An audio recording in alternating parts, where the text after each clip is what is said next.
So in the future, let's say there'll be some sort of device, if you're autistic, you could wear that would help you read someone and then maybe respond to them.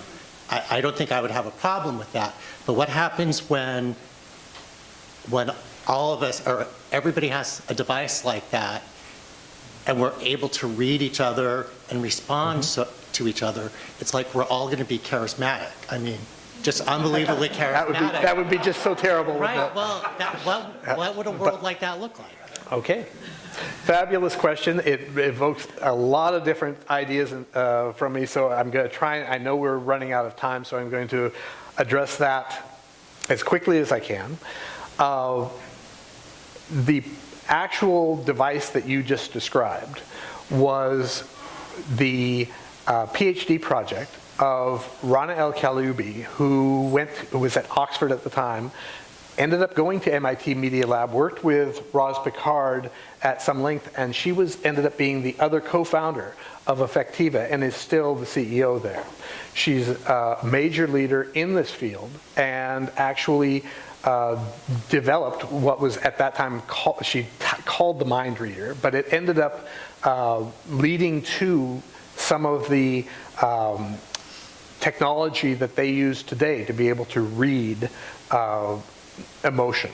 And there's, as you'll find out in the book, there's a whole background to that, but essentially her initial plan, some of her initial work was in fact to build a device to help autistic kids to be able to better understand what they were seeing on somebody's face, because there are challenges for some of these people to be able to actually read and understand emotion on another person.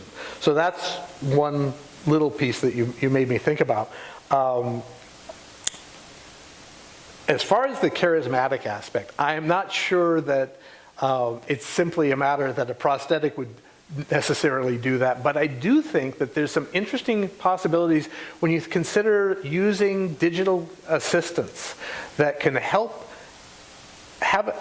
a certain emotional awareness and can kind of help guide your day-to-day life. We could actually, we have a whole series, all of us, whole series of cognitive biases that we hopefully, some of us deal with better than others, but sometimes we make some bad choices. Human beings just by nature make bad choices at times.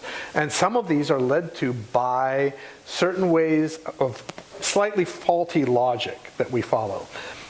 A system that could actually kind of catch some of that might actually help us to make some better decisions down the way. Not that it would be automatic and mind controlling, but that it could actually help advise, such as an example, an assistant for software that would note some email that you were sending to your boss that perhaps maybe had a little too unpleasant a tone in it, might suggest you might want to take this down a notch.